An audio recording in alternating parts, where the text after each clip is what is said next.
Well, thank you for staying with us here on the show, and it's time to bring you a conversation on the good living. Now, we would like to talk about panic attacks. Remember that we started this conversation sometime last week, and we brought professionals here to talk about panic attacks, get into what the whole idea of panic attacks are, and especially as we build up to the December 7 elections with all the drama and all the potential, emotional moments that people are going to go through. It's important that we understand the element of panic attacks and how we can manage them. So joining me for the conversation this morning is Asantewaa Forson. She is a public health professional, and she will let us more into how we can manage it and make sure that we're steering clear of all the negative effects of panic attacks. Asantewaa, good to see you. Good to see you too, Nathaniel. Sure. Let's just do a little roundup of what we discussed last week with some of the other professionals. We're talking about panic attacks and what constitute them, so that we can quickly get into how we can manage them and how we can practically, make sure that we don't suffer too much of the negative effects. So panic attacks in general, what is a panic attack, just in case there's someone who's watching and is and wasn't in on last week's conversation? Okay, thank you. So when we talk about panic attacks, we are talking about feelings or emotions of intense fear with a physical reaction. Usually this is in response to no causative agent. So you feel this intense fear, it becomes a physical reaction, something like you start to tremble, you start to have difficulty in breathing, you start to sweat a lot, but there's actually no cause for this panic. Exactly, this is what we see a panic attack is. Wow, it's very, very simple indeed, but obviously has a lot of effects on the mind and on the psyche of the individual, right? Yes, it does. Because with individuals who tend to have panic attacks, they live in anxiety. So they always have this constant fear of the attack coming again. So in that case, they are always extremely careful. They are trying to protect themselves from having these attacks again. So in such cases, they tend to withdraw themselves, to be extra careful, to be looking out for the causative agent all the time. And psychologically, it drains them. Yes, that's how it works. Let's now talk about how we can manage these and make sure that, it doesn't have, because you've talked about how psychologically draining it is for the individual. Yes.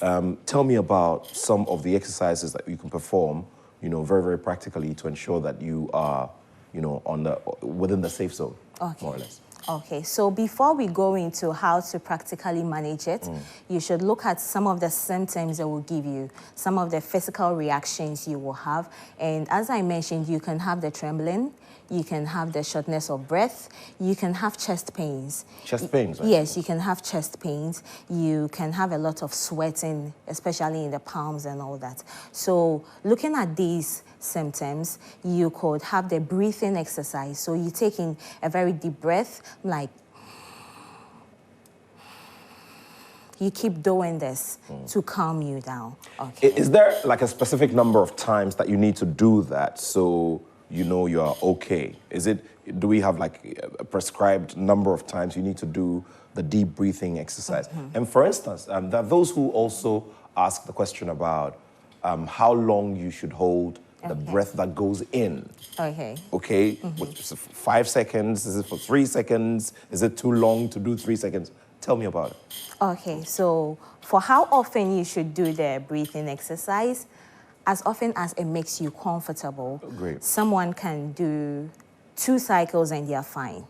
Okay, so for how long you should be able to hold your breath?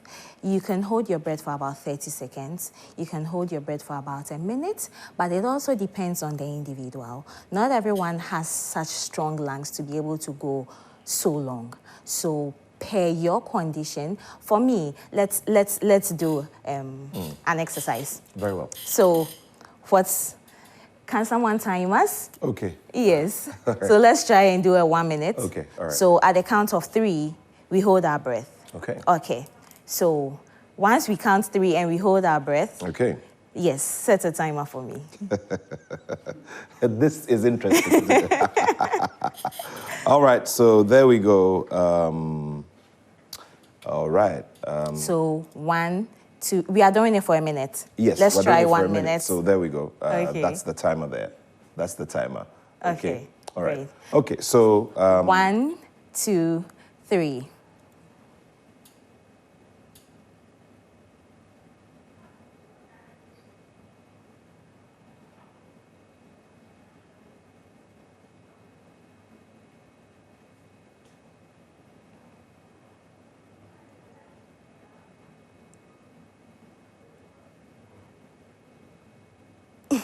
Okay, I'm giving up. I'm giving up. So, you see. So after what, 25 seconds? I did well. I did well.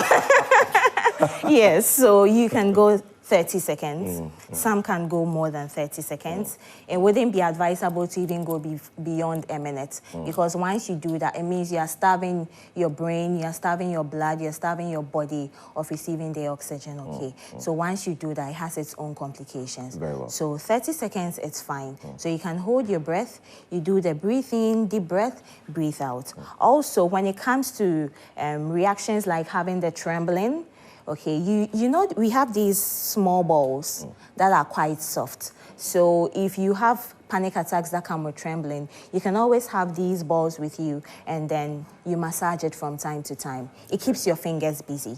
It keeps you distracted. I see. You can also have these Legos that you can rearrange. It also keeps you distracted and keeps you busy. Meaning that it then takes your mind away from the stimulus that is triggering the attack. Because, you know, in situations like elections, you have people randomly making funny noises. Someone screams out of nowhere. If you are someone who is prone to having panic attacks, just a little scream, someone can just go and be like, hey! And then you have an attack. Yes, So if you are such a person, it will always be good to have something that distracts you. You can always have your earbuds or your earpiece and listen to music at an average volume or low volume just to keep you distracted. But one thing you shouldn't do is to force to try and stop yourself from facing the trigger.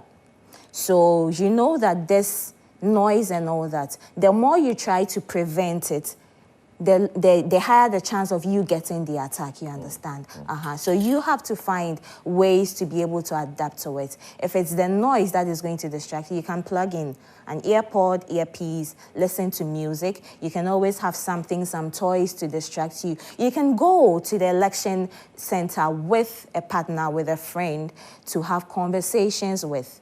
Yes, these are some of the things. From time to time, you know, during the elections, we join a queue, and you can be in a queue for a very long time. So after some minutes, you can always go out of the queue, walk around, free yourself, get some fresh air, and then you should be fine. If you are experiencing any reactions like shortness of breath, it will also be advisable because, you know, during the election, you have people crowding around. If you have panic attacks, that give you shortness of breath. Once people crowd around and you are close to them, you feel enclosed in there. You begin to have the shortness of breath. So you can always free yourself from the queue, get some fresh air, relax, get something to eat, drink water. Drink water. These will relax you, and then you'll be able to go through the election process very well. So it's a lot of, first of all, identifying that there is something called panic attacks, and it could be very, very dangerous and harmful to your mental and physical health. Yes. And you know, also making sure that you understand what it means to manage it and manage it well. Exactly. Interesting. Well, if you just joined us, we're having a conversation about you know, panic attacks and how we can manage them. Asantwa Forson is a public health specialist, and she's helping us with practical steps that we can take to ensure that we do not suffer any very negative effects of, you know, of panic attacks.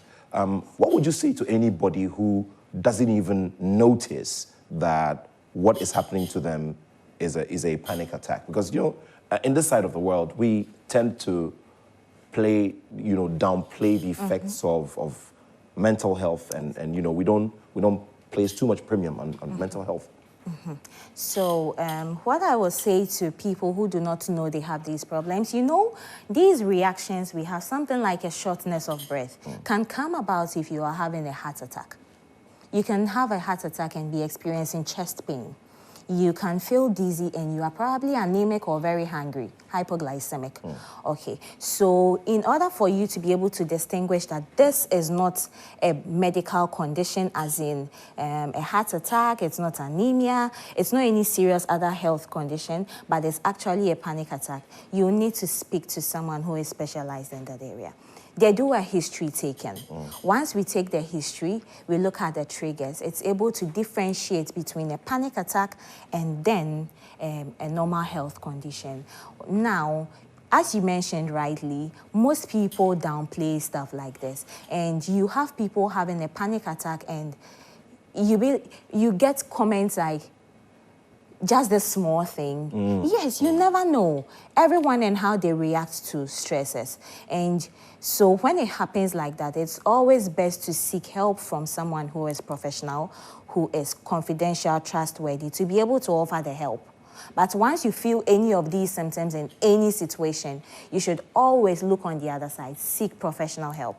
Let us differentiate between the panic attacks or a health condition, and then we'll be able to treat it for you. Wow, interesting stuff there. You should be able to also distinguish between a panic attack and a health condition.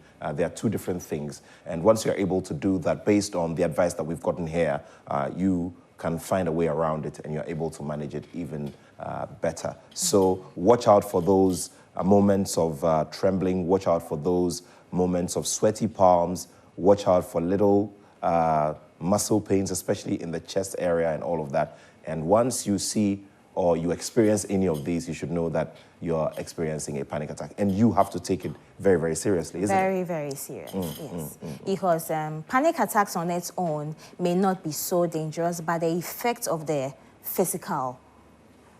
So someone begins to tremble and there is a sharp object, the person falls, can get injured. It's not a panic attack that is the danger. It's a result the effect that caused the danger, exactly. So we should always take panic attacks as serious as we will take a heart attack, and not to throw away any concerns of a panic attack patient. And as usual, during the elections, even though we are trying to educate ourselves on the symptoms of panic attack, how to deal with it, let's take responsibility for ourselves as well, not to create situations that will put someone in an attack position. Because when we are all conscious about our actions, and I decide not to go run and pick a ballot box, I decide not to scream unnecessarily, I decide not to just create a false alarm. And I have at the back of my mind that my brother Nathaniel has a tendency of having a panic attack. Once I'm responsible that way, I also protect you who is prone to having a panic attack. And I think we should be fine. Well, so there it is. A lot in terms of getting to actually know what's happening is part of the conversation as well.